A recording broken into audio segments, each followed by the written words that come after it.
Yes, yo, it's your boy Vibemaster JD, all the way from Boston, representing for Afrobeats, African music, African culture.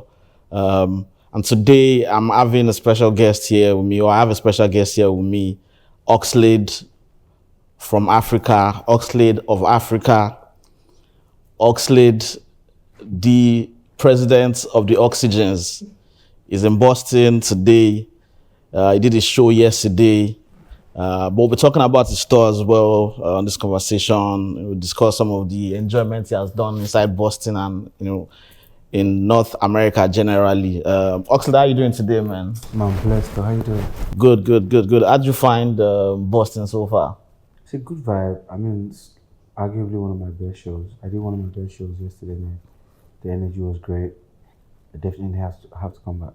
Definitely have to come back. Yeah. Also a sold out show. Big congratulations on that as well for selling out your first show in Boston, precisely. I mean, this is not your first rodeo coming to America, but this is your first world tour, and then doing more cities as well. 17 cities so far, more cities to go. Do you miss home, or if you do, what is your coping mechanism? The only thing that I can use to cope from being homesick is probably the food. Right. Yeah, you mentioned it's that. Not here. It's not here yet. So like I can't really say I'm coping from being homesick. I'm really extremely homesick. From the food. From the love, from the people, Right. from the energy, from the environment. I'm entering different environments. Right. I'm switching different energies, different time zones. Right. It's fun, but it has its side effects and downtimes. Right. But like I think I'm surrounded with like wonderful people, so like they don't really make me feel it. Right, that's perfect. And what would you say is your coping mechanism for this change in energy, change in time zone, change in city as well, like even people? Or more. I just have the mindset that I don't really think there's a coping mechanism. I just have the mindset that I'm working, right? So and I'm gonna have to, target live with it all through the tour, because as long as I speak to my family back home, I think that helps a lot. Yeah, that helps a lot. Perfect. Yeah. I mean, family love is very important, and having family helps a lot to be able to cope for the most part.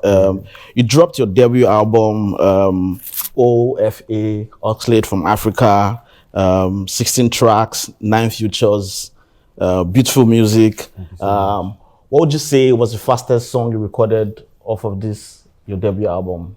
As soon as Okay. Yeah, that was the fastest song. I made it in Accra 2 years ago. It was basically like 2 or 3 takes, and we already knew it was making the album. Oh, damn, yeah. That's nice. As soon as is one of my favorite tracks on the project, and he just dropped a video for that as well, and it's doing actually. Visualizer, and he's doing. Still plan on shooting the video. Okay. With the Diamond himself. Diamond. I also know that Black Diamond is like a big inspiration to you as well. Yeah. Nice. It's good to see that he's also on the project. Thank you so much. What song would you say was the longest to record, and what would you say is the most challenging part of recording that song? I feel like, so people don't know that half of the songs on the album were we recorded in London. So wow. I made the ideas with the producers back in Nigeria, and there were some that were poorly recorded. So we had to go to like a proper studio, get a proper engineer over there to record me. So it wasn't like they were hard to create, but they were hard to recreate. Okay. Do you understand? Right. Like, they were hard to recreate those emotions, that I put into the original demo track. But being an artist, that's your job. So you have to just go back to that time and space and mindset. Perfect. What song on the album has been a surprise to you in terms of acceptance, fans singing along, and even numbers? Honestly, it's like 5 songs there. That's why I don't even want to like pick one particular song. So I'd rather just say like the acceptance of the album is generally shocking. For example, Olaoluwa, like the type of crowd that are relating to it, I know the type of crowd I expected to relate to it. Reach RMF. Right. So I was skeptical on adding that song to the tour list, but somebody literally asked for that song in the crowd yesterday. Wow, I showed you that. Okay. Before I played it, like Right. person was like, play the song. and I was like, damn, you know, songs like Blessed with Popcorn. I mean, I expect the Caribbeans and To jump on it. They are jumping on it, but like Nigerians also are jumping on it. Right. So it's like there are different variety of songs that is really surprising me and shocking me right now. Right, that's good. It's good to hear that the expectations is even exceeding what you initially thought, which is actually a very good thing for artists. I saw you had like non-conventional titles to some of the tracks on the album. I think about 3 or 4. As soon as I think Category, then I think Ifa, and then OFA or so. You used Kulosa, It all started with Kulosa. Okay. Me even naming the album Oxlade From Africa all started with Kulosa because like at the point I was creating the album, I didn't really have a direction. I just wanted the album to be named Oxlade From Africa. So I didn't have a direction to the aesthetics of how I want the album to be delivered and displayed. But when Kulosa, came out, I was like, you know what, how about I just flip at least as much lyrics as I can into the African language, because English is a glorious language at the end of the day. So like I was trying to go raw, like I was trying to go authentic. So naming those songs were like due to the album, basically. Right, just give you that feel like let me give them the African lingo of pronouncing this word. You cannot say closer. It's closer. Yeah, I feel you. Afrobeat has come a very long way from where we now told the world, we're on global charts, we're now relevant in the world music space. But to some extent, like everyone says, and I agree with that, we lack some level of structure back in motherland for us to tour. I mean, especially for artists. Artists want to tour around their motherland and enjoy performing to their own people that can relate to their songs. If you're given back home in Africa, if you're given the power to change the narrative of how touring in Africa is right now, what would you do? I'll just do my tour. I'll show them how it's done. I know I'm just being goofy, but like we all always complain about the infrastructures of like our continent or of our people, and we say, oh, that's the reason why we don't do these tours. But like, I feel like the same way we they close eye, do this one for Yankee. Right, we can close eye. If we really want them to feel, because at the end of the day, like I was telling my team, what's an Oxlade From Africa album without an African tour? Exactly. Like, so next year, hopefully, that's my target. Like I'm targeting major cities in Africa, but like we all have to come to like a perfect sweet spot. Like we have to come to the middle. Both the promoters, both the artists. Any show you're doing in Africa, like I don't really think you should be heavy on the business side of it, because it's like you're giving back to the motherland. Right. The way you charge people in the Western world shouldn't be the same way you charge people in like but I mean, Lagos find money. Everybody find money. I don't want to concern anybody, but that's just how I view it. Like I feel like we should discount it to Africa. Like when we are making things, harder for the promoters back home, it's not helping us get shows there. Yeah, I agree with you 100% that they should compare the buying power of what it is back home with the tickets when they put the tickets out, so it could help. Yeah, it goes the same way into even music purchase. Like labels, I'm not even trying to call out anybody. Right, I get what you mean. I don't like the fact that labels are making it harder for like my people back home to have access to my music. Right. The streaming culture is not yet fully blown in the western side of Africa. In South Africa now, there's already a structure there. They're already giving them plaques. You understand? So they're already new to that. They're not new to that system. But back home in Nigeria, like, why are my people still paying to stream audio max? Now me drop the music. Why you tell me how to? Exactly. So those are things that we are still trying to like find a common ground. So I understand that it's music business, but at the same time, man, like we should take it easy on Africa.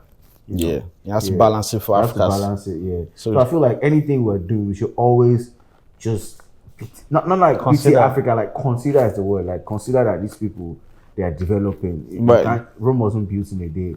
R&B is like hundreds of years old. You understand? But at some point, it was somewhat free. At some point, I could put out music in SoundCloud. Yeah. And people just listen to it.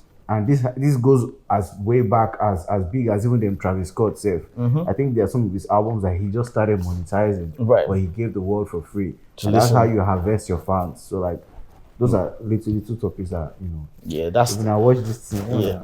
That's it. It's giving you guys gems already that you can work on. I'm talking about, both the investors, the artists, and promoters. Something to look into.